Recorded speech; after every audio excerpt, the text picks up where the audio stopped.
I was going to say good morning, but it's not. It's good evening, isn't it, in Australia?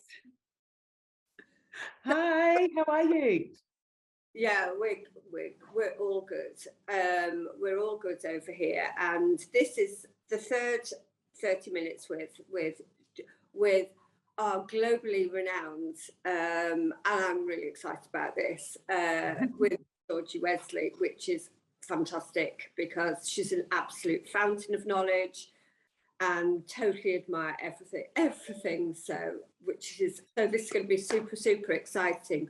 So we only have 30 minutes, and if you've been watching the others, we cut off at 30 minutes. So you don't want to listen to me, you want to listen to Georgie. And we'll start off by saying, tell us a little bit about yourself and your journey so far. Okay, hi everyone, how are you? Okay, so I'll try and talk quickly but clearly, and I have a bit of a cold, so if I cough, sorry. So I have been a beauty therapist for, I think it's going on 25, 26 years now. I was a bit of a school leaver, so I started very early. And then when I was about 19, I did my first PMU course. And so it's been 23 years now. My first PMU course was actually in soft tap. And it was in a place called Adelaide in South Australia. And yeah, I just started tattooing. And actually it was at soft tap and body piercing all in the same course. Oh, wow. Yeah, it was pretty full on. And I guess once I finished that, my boss at the time had put me into like 3 different salons, and I had to do body piercing and tattooing day in, day out for a full-time job for 6 months at half price for everyone. And I had to jump between these 3 salons. And I found that I was really bad at body piercing because it used to give me anxiety. I'd be the one fainting before the person I pierced. And I actually asked my boss at the time, I said, look, I can't pierce tongues because it makes me want to vomit and I can't do it. And he said, yeah. Yeah. And so he said, well, it's up to you, but you're either piercing everything or you're piercing nothing and you can stick to tattoo. And I went, I'll stick to tattoo. Okay, I'm really good at that. So I did it for a few years, and then I had a little break and worked in another salon, but then I went to another salon, and my boss at that salon, and this was all in a matter of about 2 years, was using one of the first rotary machines. And she taught me how to use the rotary machine. And this was all still in Adelaide. Then I moved to Melbourne, and then sort of a shift in the industry came, and then another boss put me through another course. So I was pretty lucky. I never really put myself through a lot of training in the beginning. It was all 3 different salons I worked through, and which is what I do with my staff now. And yeah, and then it's sort of around 2012, the boom kind of happened in with the younger people in PMU and social media and all of that. And at that exact same time, I was a trainer at a beauty college, and I had lost my job. I lost my job because of poor enrollments that year, and I was sort of the last one in, so the first one had to go. And I was kind of stuck with no job. And at that point, I was like, all right, well, I've got no job. I need to do something. And I started a Facebook page, and because my husband at the time said, why don't you make this PMU thing a thing? Like, you do this from home. Like, I was always doing it from home. He goes, like, make it into like a big business, try. And I was like, well, I've got no other choice. I'll try. And yeah, basically, and this was, 2012, 2013, I think. And within a month, sorry, I was completely booked out, and thinking, why the hell didn't I start this earlier? And yeah, that's sort of how it all started for me. And then I was working from home, but I was working from home for only a couple of years, and it got to a point where in about a span of a couple of years, I had over 1,000 people sitting in my lounge room at some point, waiting to come into my little beauty room. And I was like, okay, I think I probably need to go commercial, and get myself a proper place. And at that time, I was also writing my manuals for training. And once I had my manuals, I was like, well, I can't train from home. It's like a little beauty room. And so, yeah, it all kind of happened at once. I ended up getting my first commercial property. I had this Facebook page. I was commenting on a lot of people's questions on forums. So people started asking me for training. And then I just started my training academy at the same time. So sort of around 2014, I think it would have been by now, is when I started like really training to PMU and had my clinic, which is now another clinic that grew again. And yeah, that's sort of my journey in a real quick nutshell. Yes, I didn't know about the body piercing. Yeah. That one. But it's interesting, isn't it? You know, that you started with an apprenticeship, sorry. And, you know, and it's almost, we try to fit this whole thing into shorter courses now, and it's hard, isn't it? You know, it's really hard. Well, no, my course was 5 days. Yeah. It was 5 days, PMU and body piercing. Oh, cool. Yeah. Eyeliner, lips, brows, and upper body. Great. Yeah. That was 23 years ago. You would not find that today. You'd probably find something similar in some dodgy place, but oh yeah, in the form, you wouldn't find that. Yeah, you wouldn't. So how did you, I mean, I can't remember when we first met, actually, what year that was, but I think it was 2014. Was it 2004? So how did you get involved in Goldeneye, and how did you first hear of the brand? So I first heard of it on Facebook. I would have been in 2013 because I was still working from home. And I think I saw you, Debbie, and I saw some of your other trainers doing stuff online. And I thought, oh, I might buy some of those products. And I think I bought all the lip pigments, the eyeliner pigments, and the push.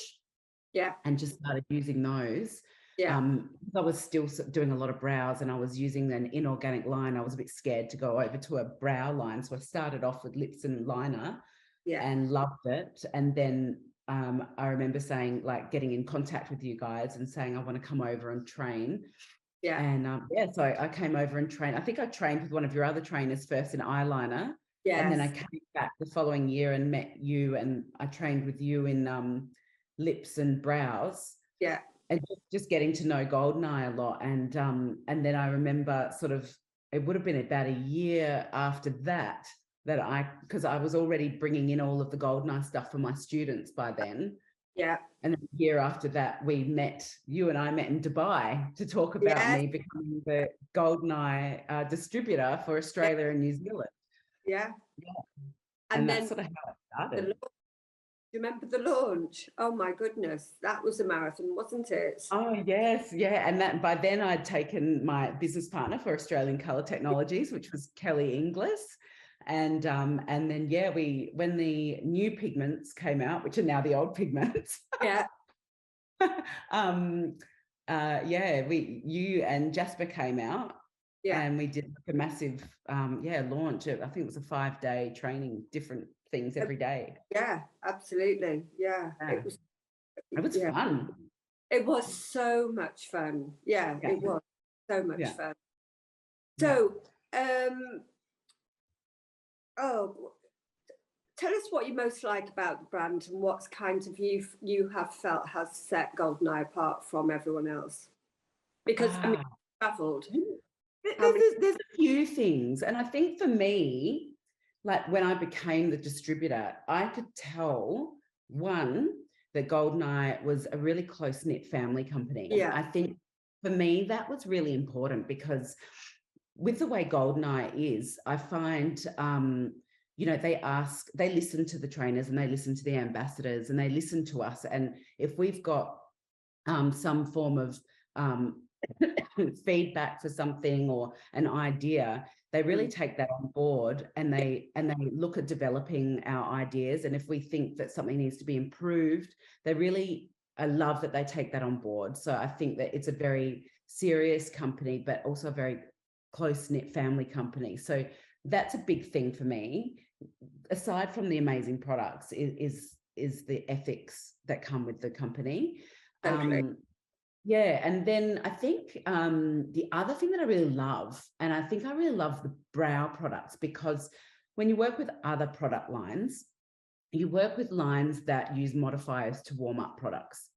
So, you know, you might use this brown and then you're going to add a pumpkin or something like that to it. Yeah. Whereas what I find with the Goldeneye brow products is we start with a baseline of warm and we add a little bit of cool to modify. Well, this is how I work with it.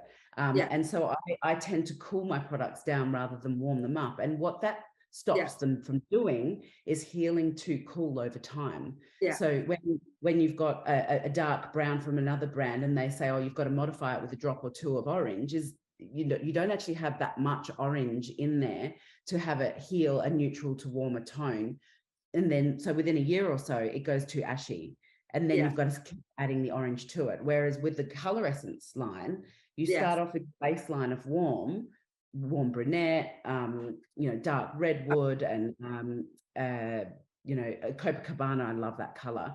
And then you add like a drop of Ebony Queen or a drop of Taupe Spec to these colors, and they come alive. They're incredible. But because you haven't got this huge amount of ashy blacks in those colors, that you're going to end up with better longevity of color, or better longevity of brownness before you have to start adding filters in, if at all. Yeah, totally. Yeah, because even in the darkest colors, there is still a really small percentage of black in, which is fantastic, isn't it? Yeah. I mean, I always look at any dark color as being a cool color, because if there's black in something and there is more black than red and yellow and white, then it's going to go cool no matter what. So why go a straight dark color and add warmth to that? Why not add a little bit of that dark to the warmth, and then you end up with a more neutral color? Totally. Yeah, I do love the way that you pick from the warm, the neutral, and the cool to get your perfect, rather than adding bright orange to everything. Orange, it makes it lighter anyway. So, you know, Yeah. What's your take really on body ink based tattoos with tattoo inks rather than the permanent makeup pigments? You know. I guess so. What you mean is like the difference between them and why we should be using PMU pigment, I guess. I guess, and I'm not sure about the laws in London as opposed to the whole EU, if it's all different. But, you know, in Australia, we haven't taken on the REACH laws, but as Australian Colour Technologies and as Goldeneye, we really try to enforce the fact that REACH certified pigments are really, really important, because they've taken out all the nasties. But, you know, there are a lot of brands that do base their pigments. They're body ink manufacturers, and they've come in, and this is the fusion that I've been talking about quite a lot, is, you know, the PMU industry and the body art industry used to be two very separate industries. And over the last maybe 5 years, they've really fused together. And that fusion has seen, you know, body machines coming in and universal needles, which we've started making our amazing universal needles. But we've also seen, you know, the body ink brands actually making PMU pigments. But and look, they all have their place in the industry, don't get me wrong. But what I do think is an important topic to discuss is the saturation and how concentrated these manufacturers are making these pigments, and where they do have their place in the industry, where they do have their place on certain faces. I don't think they have a place in the hands of a beginner. And the reason being is because they are less, they're less forgiving for mistakes. For a beginner who doesn't understand saturation and oversaturate with that color, or go too deep with that color, it's creating problems. And also because they're so highly saturated with black in them, then they're going cool within a year as well. So a body ink based product is fine in the right hands for the right person. But yeah, we are seeing a lot of, you know, one of the things that I'm like quite well known for is my correction work. And I think that that's sort of where I've made my name, is because people have seen how I can correct something, how I can fix something. And unfortunately, all of these fixes are coming from body ink. You know, and the difference between, yes, they are both, like what we're using is organic as well, and those Body Inc based products are also organic, but it's the saturation concentration of those organics, and it's the size of the particle as well. Yes. The larger the size of the particle, the longer it's going to last in the skin, and the more it's going to change over time, but still keep its depth. Yeah. I think a lot of people will go, is it carbon? That's what I sort of seem to come across. Oh my God, is it carbon? It means it's not going to fade. It means, and I want to say they're not all the same, you know, they're not all the same. And I think it's, you know, it comes down to the manufacturer of how the size of the particle, like, you know, what are they crushing them down to? Is there inconsistent particle sizes? Is there similar particle sizes? And then the particle saturation. And that's the difference between a PMU and a body. Is your PMU is saturation. It is made to fade more. It is made to heal softer, to be better on somebody's face, rather than giving them a big body art. Absolutely. Question for you. Oh, hold on, this question. Question via email that we got from Laura Webley. What do you class as tricky skin, and how do you adjust your tools and techniques to get the best possible results? What do I class as tricky skin, and what tools do I need to get the best possible results? Yes. Yes. What parameters? Well, I'm in Australia. Oh, yeah. When I came over, it was like, oh my goodness me, everybody's got sun damaged skin. Oh yeah. And you know what? Sorry. My cold. A lot of so we had sun damage. We had the worst sun damage in Australia because we have the ozone layer. Yes. The hole in the ozone layer. The hole, and it lets UVC rays through, which in most parts of the country you don't get UVC rays. Yeah. And this is why we have the highest melanoma count as well, because of this UVC rays.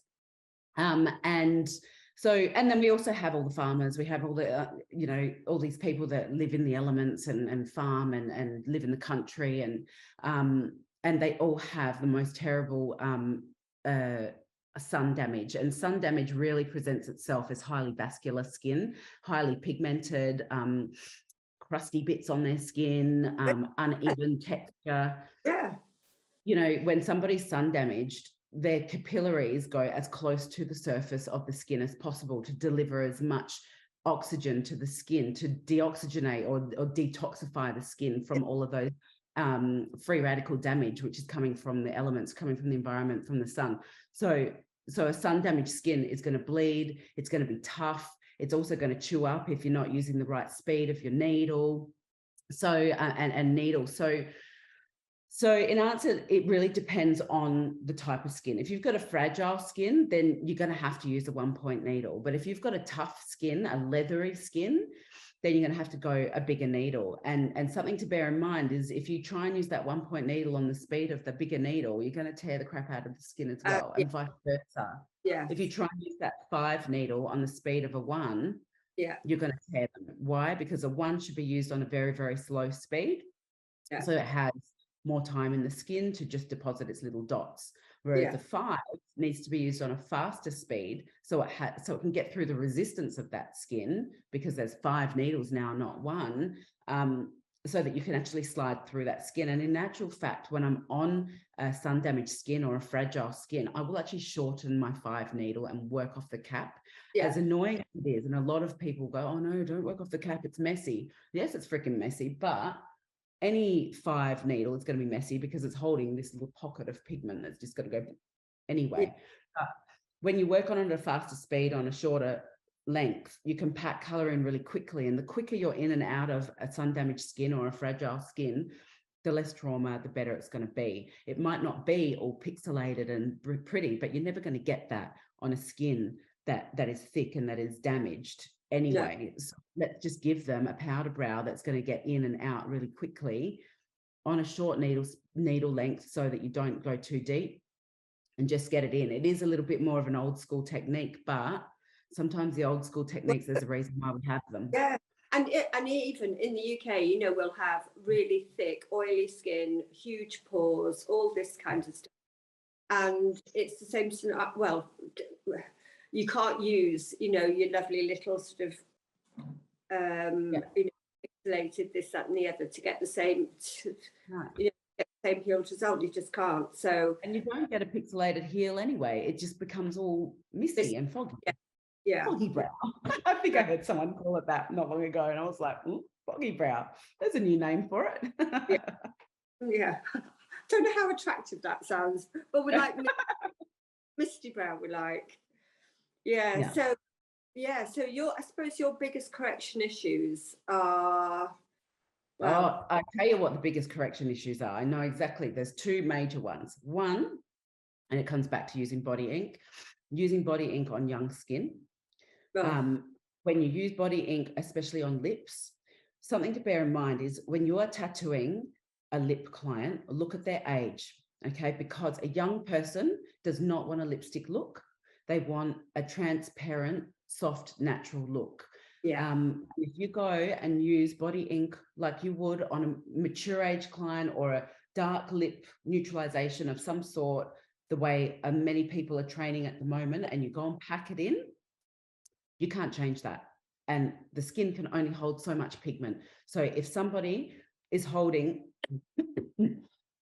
pardon me, a certain amount of pigment in their skin, and they call you and go, my tattoo's too bright and it's too saturated, I hate it, I look like, I'm wearing lipstick all day. You can't fix that without packing in a heap of white. There's nothing you can do. And most of them, you can't laser them out because they're full of titanium dioxide. Yeah. So that's one major problem, is think about who you're putting that body ink on, because young people have still got their whole lives ahead of them. And then the other, so we have that coming into our clinic. The other one is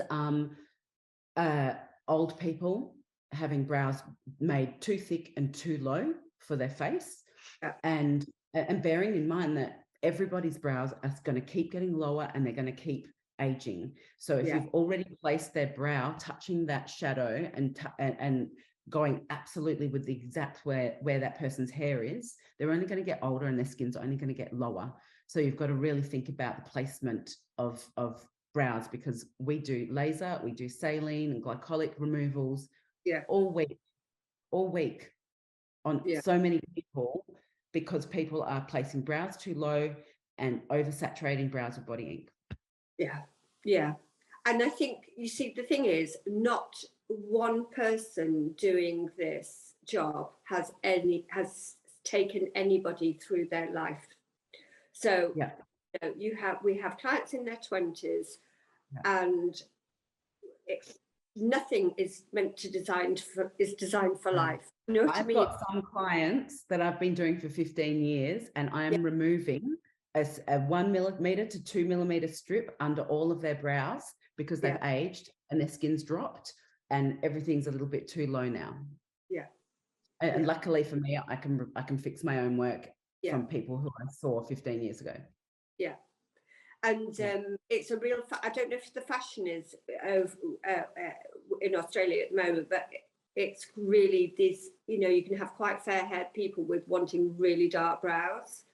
And a real pain saying, look, we're going to give you what nature intended you to have rather than what's fashionable, because when you're 85, they aren't going to suit you, honey. You need to know what someone's going to look like in 5 years or 10 years time. And 20 years. And 30 years time, like everything. It's my constant, I need to do something age appropriately, and because every client goes, oh, I don't want to look old, I'm like, don't worry, I'm going to give you something age appropriately, and we're always going to work cautiously with color. We don't oversaturate and we never put black in. No. So what's your favorite treatment, do you think, or your favorite bit of training, or both? God, all of it. I know we're running out of time now, and I'm like, I love doing corrections. I love it. I absolutely love doing corrections. I actually love doing everything though, because I love doing brows, I love lips, I love eyeliner.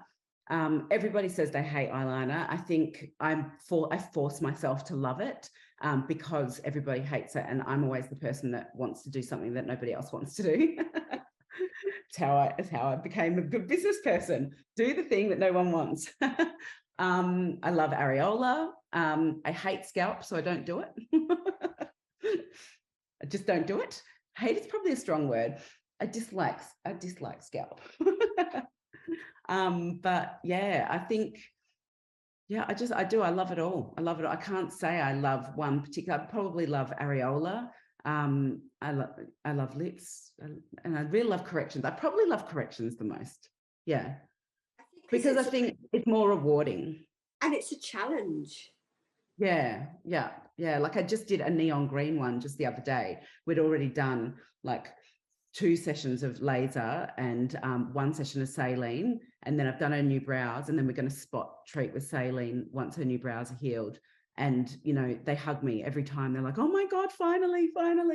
Because you know, we've taken them from black, blue, odd-looking body ink brows down to something like what you said, what nature intended. Yeah. I do quite like corrections, although if they're really saturated and they're not sort of 95, I will say we need to start removing these first, and then so you can laser the 95-year-olds, but you just can't saline those people. Their skin's too fragile and it just scars. You know what? If I make it to 95 and I'm still caring about what my brows look like, I'll just be impressed at that. So. And if you die, we're all going to be like, "Oh, look how good her brows look." At least that's good. The only thing left of me in my coffin, her brow. I'll be like, just as long as my hair and my makeup looks good, I'll be fine. Oh my goodness. So, right, favourite product. So we have all these wonderful products. You know, we've got the wash and we've got the push and we've got things like the Skin Top and the Easy Flow and things like that. What's your favourite products, do you think? I like them all. Obviously, push. Everybody loves push. And I love Easy Flow. I use it a lot. I use it in everything. I love it because I can dilute really nicely for my aged clients. Yes. I do. I use a bit of Skin Top, but I actually prefer the Easy Flow because it's thinner. But they're both really good products. I find the Skin Top helps take any swelling down if I'm on lips. If I'm doing lips and that client starts to swell, I'll always put a drop of Skin Top in, and it stops the swelling because it's more concentrated witch hazel. But I don't know. I love all of them. I love everything. It's really hard to pinpoint one product. Yeah. I guess I love the Shiny Lobster lip pigment because I helped design that one. That was in your collection. I'm fighting you. I'm with the Arabian Red. We have to love the ones we helped with. I know. And I do love the new MM module and the needles as well. I have to say I do. I love it for eyeliner and lips. I love it. Yeah. I have to say I still sometimes on really vascular eyelids will go back to the old the classic sometimes. I still use my classic ones on eyebrows, especially if I'm using a 3 micro. I love the MM module with my 1 point, but if I want a 3 micro and I want to work fast, I go back to classic because it implants so fast. Yeah, I have to say I use the 3 mics. I do like scalp, and I use the 3 micro from the module needles, the universal needles, and they're just it's just brilliant. Yeah, absolutely. Right, we have minutes left. So what would be what would be your, somebody that's starting out and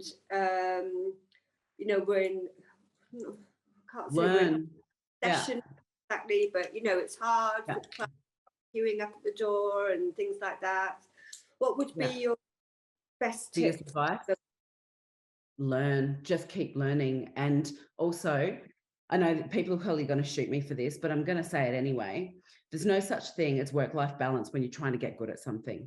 No. If you're trying to get really, really good at something, people like myself, people like you in the beginning, we worked our butts off. We ate, dreamt and worked PMU. And if you want to get really good at it, you shouldn't be out on the weekends partying all night and partying all Sunday and recovering on Monday. You should be sleeping and practicing on Sunday, doing clients on Monday and doing clients all week, and worry about your work-life balance when you've got that 6-figure income.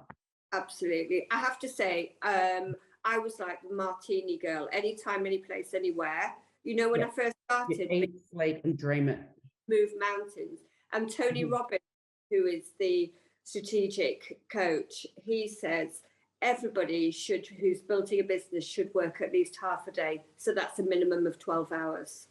Yeah. So, and that's the truth, isn't it? You know what it takes to be where you are. People that are not hard workers and are not prepared to put those extra hours in constantly, you're just not going to make the money. You're not going to get good. That's as easy as. Time's up. We're going to say bye. Thank you.